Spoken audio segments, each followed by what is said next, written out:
Hello viewers and welcome to JMC. This time we have a project, this Jeep going on, and we decided to do an engine swap in it, but the engine we are swapping in it doesn't matches with the gear of this Jeep.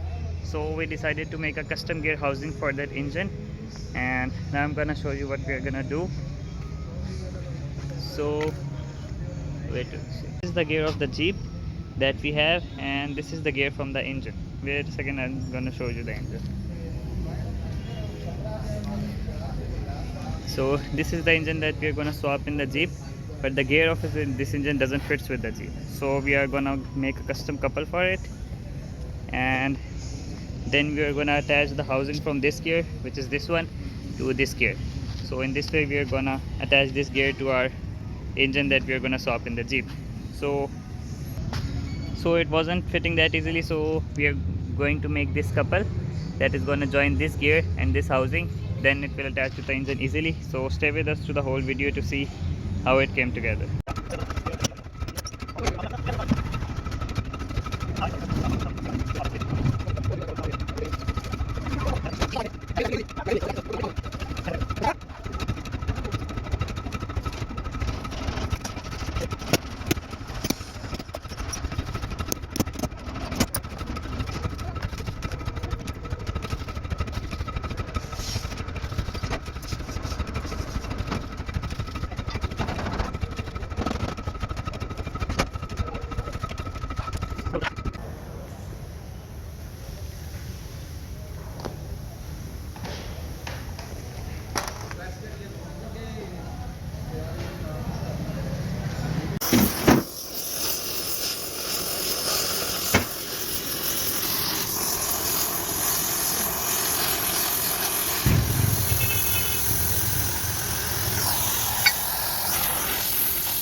So viewers, this is the final product that we have made. This is the housing, or you can say a couple, we call it here. So this is the couple which will connect the Toyota Corolla 2D engine with this gear. This is the gear of an antique Land Cruiser FJ40.